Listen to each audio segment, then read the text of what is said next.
कल भारत मंडपम में कांग्रेस के विरोध पर शुरू हुआ राजनीतिक विवाद थमने का नाम नहीं ले रहा है।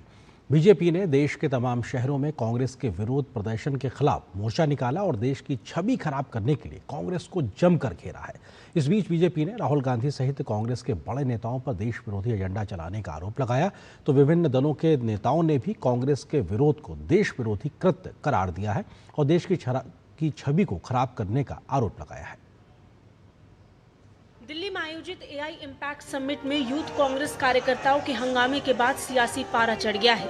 देश दुनिया की निगाहों के बीच इस आयोजन में विरोध प्रदर्शन से देश भर में गुस्से की लहर है। आप भाजपा का विरोध करिए, आपको उसका अधिकार है। आप देश का विरोध करने लगे, इतनी गंदी राजनीति करेंगे। कल जो घटना हुई बहुत शर्मनाक थी, बहुत ही खराब चीज था। वो देश के लिए बहुत खराब था। देश का नाम खराब करने के लिए उन लोगों ने योजना बनाई थी। आप टीवी स्क्रीन पर देख सकते हैं, बीजेपी ने राजधानी दिल्ली के साथ साथ वडोदरा, जयपुर, जम्मू, सूरत और हैदराबाद समेत कई शहरों में विरोध प्रदर्शन किए।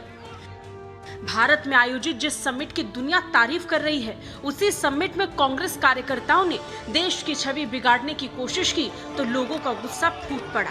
प्रदर्शन के दौरान भाजपा कार्यकर्ताओं ने कांग्रेस के खिलाफ जमकर नारेबाजी की और कांग्रेस नेता राहुल गांधी से देश से माफी मांगने की मांग उठाई। राहुल गांधी शर्म करो, कांग्रेस पार्टी शर्म करो। बीजेपी नेता का आरोप है कि यूथ कांग्रेस का ये प्रदर्शन पार्टी के शीर्ष नेतृत्व के इशारे पर किया गया। बीजेपी नेताओं ने इसे शर्मनाक बताते हुए कहा कि कांग्रेस लगातार भारत की वैश्विक प्रतिष्ठा को धूमिल करने का प्रयास कर रही है। जिस तरह से भारत की प्रतिष्ठा को कम करने का प्रयास कांग्रेस हमेशा करती है, वो बहुत ही शर्मनाक है। कांग्रेस एंटी यूथ है। कांग्रेस नहीं चाहती कि कोई भी अच्छी टेक्नोलॉजी, अच्छे नए प्रयास भारत में आए। प्रतिक्रिया आए हैं देश भर से। जितना भी इसका निंदा किया जाए बहुत कम है। ये एक गलती नहीं है, ये एक अपराध है। ये सिर्फ एक राजनीति नहीं है, इसे सिर्फ नकारात्मक राजनीति कह के छोड़ा नहीं जा सकता। ये राष्ट्र के साथ हो रहे द्रोह के समकक्ष है। क्योंकि इस समय पूरा देश इस विषय को लेकर उद्वेलित भी है और आक्रोशित भी है। देश की गरिमा को ठेस पहुंचाने के मामले में सिर्फ बीजेपी ही नहीं, बल्कि दूसरे दलों कई नेताओं ने भी नाराजगी जताई।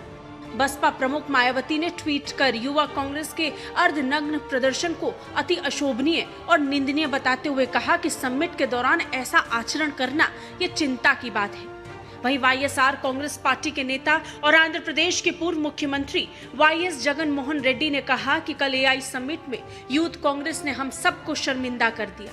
हमारी पॉलिटिक्स कहां जा रही है? किसी को भी हमारे देश को नीचा नहीं दिखाना चाहिए। हमारे पॉलिटिकल मतभेद चाहे जो भी हो, हमें हमेशा दुनिया के सामने एकजुट रहना चाहिए। तेलंगाना के पूर्व मंत्री केटी रामराव ने इसे भारत को अंतर्राष्ट्रीय मंच पर शर्मिंदा करने वाला कदम बताते हुए ट्वीट किया।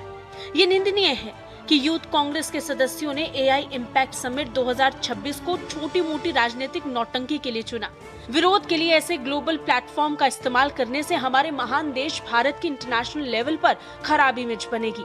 हालांकि डेमोक्रेसी में अलग अलग राय होना आम बात है, लेकिन ये समझना बहुत जरूरी है कि विरोध कहाँ और कैसे करना है। राजनीतिक असहमति के लिए समय और जगह होती है और इंटरनेशनल समिट निश्चित रूप से उनमें से एक नहीं है। और मजे की बात तो ये कि यूथ कांग्रेस के लोगों ने ठीक उसी समय विरोध किया जब उनकी अपनी पार्टी के मुख्यमंत्री रेवंत रेड्डी उसी एआई समिट को संबोधित कर रहे थे। तेलुगु देशम पार्टी के महासचिव और मंत्री लोकेश नारायण ने कहा कि कल एआई समिट में यूथ कांग्रेस की वजह से हुई रुकावट से मैं हैरान और निराश हूँ। ये ग्लोबल प्लेटफॉर्म एक उभरती हुई एआई सुपर पावर के तौर पर भारत की बढ़ती लीडरशिप को दिखाने के लिए था। इतने बड़े इंटरनेशनल इवेंट को पॉलिटिकल तमाशे में बदलने से दुनिया के सामने हमारी सामूहिक हैसियत कम होती है। बहरहाल कांग्रेस का दांव फेल हो गया है। कांग्रेस की चौतरफा निंदा हो रही है। वह यूथ कांग्रेस एआई समिट विरोध प्रदर्शन मामले में गिरफ्तार किए गए चारों यूथ कांग्रेस के नेताओं को पटियाला हाउस कोर्ट ने 5 दिन की पुलिस हिरासत में भेज दिया है। साथ ही कोर्ट ने चारों आरोपियों की जमानत याचिकाएं भी खारिज कर दी हैं। Bureau report, DD news.